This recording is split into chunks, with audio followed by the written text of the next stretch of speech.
This is a review of the M&P 40 full size. It's 15+1. We're going to go ahead and open it up. And the first thing we're going to do is we're actually going to safety check the gun. If I drop the mag, this one's empty, this one's empty, this one's empty. If I lock the slide back, you look in here, there's actually nothing in the chamber. If I put my finger in there, it's clear. Now, I was forced to buy this gun. The reason I was forced to buy this gun is because of the deal on it. I did want a 40 M&P full size, but I planned on getting one later on. But when I saw this gun, I was like, this is a steal.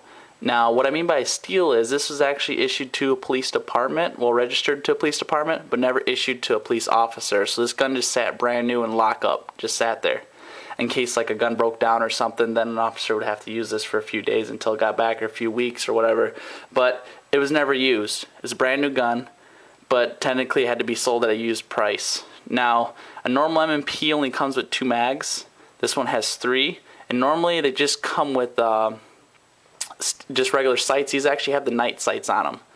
And then this is a 40, like I said, but it also comes with a 357 SIG barrel. And these magazines will work with both 357 SIGs and 40s. It even says it right there in the mag. Now, you can also too get a 9mm conversion barrel from like Storm Lake, pop it in here, and I believe I saw somewhere someone saying they can actually shoot 9mm in these same mags too, but they like won't lock back after the last round. I probably will get a 9mm conversion barrel, but I'm actually gonna buy 9mm mags, so I'm not gonna use these mags though. I would just buy the 9mm mags for the M&P and just use those. But I did hear that, which is kind of neat. You can do that with the 40, you can't do that with the 9.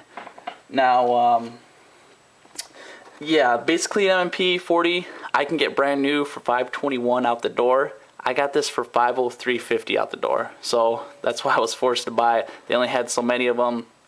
There's just a few they got from the police station. They sold all their guns, and I bought it right up. Now the construction of this gun is very, very reliable. I haven't had any problems with all the shots I shot through it. It feeds really, really nice.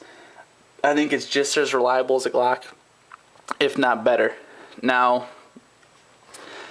the only thing is Glock's been around longer, so M&P hasn't had time to prove itself yet, so that's why everyone says Glock is so reliable. Glock is real reliable, but I think this is just as good, if not better, than a Glock. Now, the construction of it, this is actually melanite coating with a stainless steel too. So stainless steel slide with melanite coating. Now, that's basically double protection because you got this really tough coating on here, but if this coating came off, it's stainless steel underneath too. Generally, stainless steel will not rust, but it is possible. So it's kind of neat that you got that double protection on that gun. That's really amazing. Like a Glock, you know, the reason I mention Glock 2 a lot is because this is actually, Glock's a really, really good gun. I like them a lot, but this is like basically I'm comparing it to a Glock because these are both really, really well made guns. But Glocks are just, they have this really tough coating on it, but they're not stainless steel. You just have that really, really crazy tough coating, but not stainless steel. This one does, and this does have the steel sights. You know, Glocks have those polymer sights, so that's really neat having these sights too. They're steel. It makes them a little bit tougher, especially if they get snagged and stuff. You don't really have to worry about them breaking off. Could they break off? Maybe, but generally they're not going to. Now, the looks of the gun, it does look good, but the most important thing about it is the feel. The ergonomics of this gun are just amazing, especially if you get the right back strap on it. It comes with removable back straps. If you get the right back strap on this gun, it just feels great. It just feels really, really amazing. The back straps actually on most guns just change the back curve. On the M&P, it actually changes the side curvation too. So it really, really fills your hand really, really, really nice. So the back straps are great, but the way they did the back straps on these guns just make it amazing. Now, it does have also a steel guy rod and a Picatinny rail. It's also ambidextrous. Sorry, I didn't think I said ambidextrous, but what that means, you know, is if you're a left-handed shooter, the slide release is actually on both sides, and if you get a safety on it, you have a safety on both sides too. Your mag release can be flipped to the other side too. So most guns are like that nowadays, but it's still really neat. You know, left-hand shooter, hey, still pick up this gun, it worked just fine for you. It also does have the dragon scales on the back. Now, probably the proper term would be called the serrations on them, but just dragon scales sound cool, and that's what they actually look like, little scales on a dragon. Now, the thing about this is it's just really, really, just no matter how sweaty your hand is, no matter what, you can just grip those You can grip your slide so easy with those scales on. It's really, really neat. It is a 4¼ inch barrel. I do prefer 4½. I think that's a little bit neater. I mean, rather than a 4-inch barrel, but 4-inch I guess is a standard. You know, that's what they test 9 and 40s with, or 4-inch barrels. But I just like having a little bit extra barrel. You get a little bit more velocity out of your bullet, get a little faster, you know, and have more muzzle energy with it. So I do like a bigger barrel. But 4¼ is nice. It's better than a 4, I think. I wish it was a 4½, but I think it's still good. The trigger on this gun is actually, it's 6.5 pounds.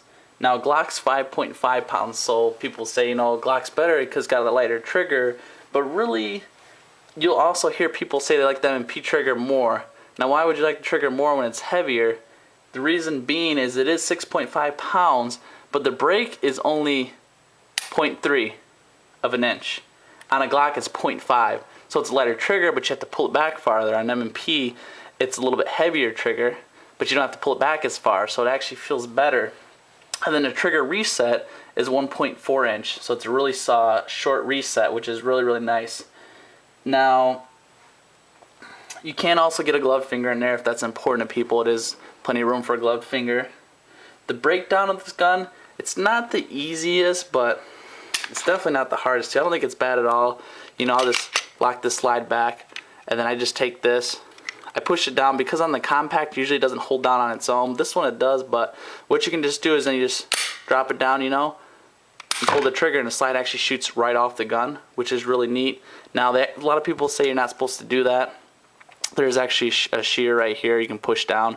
Normally, say when you're supposed to lock the gun back, you're supposed to take out this tool right here. This is change your back straps. You're supposed to take that out and push this down. I usually just use a knife. A lot of times I don't pull the trigger.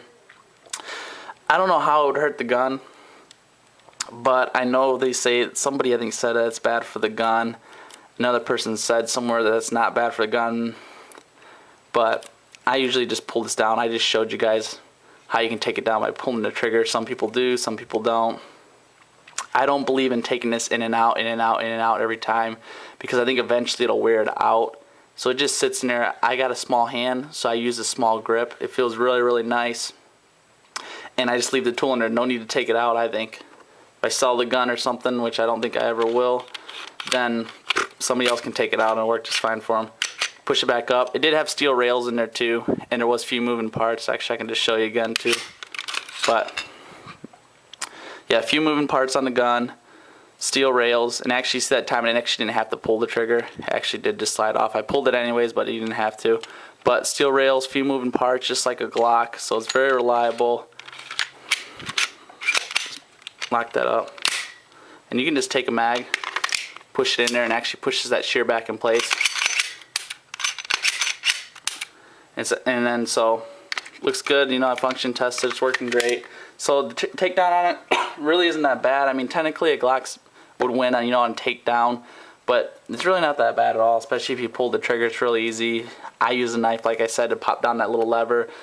Either way is fine, but you're not going to be really having to take your gun apart in a gunfight, I don't think. So now when it comes to safeties on this gun, I got it without safeties. The only safety it has is it has like the Glock style safety. It's striker fired, so it has a trigger, it has the firing pin block on it inside. And also it is, you know, when you cock it back right here, and when it's cocked like that, what happens is, if somehow the firing pin block failed, it wouldn't strike the primer hard enough to ignite the bullet anyways. It would just barely type the primer. But you do have firing pin block, so that should be impossible to happen. And also, Glocks have a little button on their trigger. This one does not. What I kind of like, it's actually like a hinge trigger. If you grab it right here, it won't fire. Just like a Glock, you have to push down the button. You just have to grab right here and pull it down to fire. And as you pull it down a certain way, it actually deactivates the firing pin block, and then you pull the rest away and it actually fires. That's when your striker becomes under full tension, because when you cock it back, it's just under half tension. Then after you pull the trigger back completely, it's under full tension when it strikes it, and that's enough strike to ignite the primer. Now, if you do get a safety on it, it's kind of actually big on this gun. I don't really like it. When you get the manual safety, it sticks out a lot.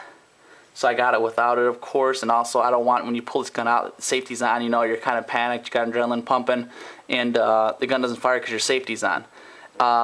Mag safeties too, I don't like that, just because if you, like I said in another video, you know, you pull your gun out, you're kind of panicked, your mag drops a little bit, and you go to shoot somebody and it won't fire. Even though there's one in the chamber, it won't fire because the mag's not in here.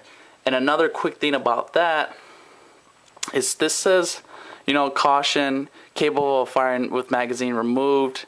Now, a lot of people say that's really stupid. I can't believe they say that. What kind of idiot doesn't know that? That basically says, hey, there's not a mag safety in this, which is kind of neat, because if it doesn't say this, then you know there's not a mag safety. Or yeah, there would be a mag safety. If there's nothing here, it's blank, then there's a mag safety. If it says this, then there isn't a mag safety. So I think it's kind of neat to tell you, it's like, hey, there's no mag safety on here. Now, another safety I got on this gun is there's actually a loaded chamber indicator too. You can actually see the bullet in there, which is neat.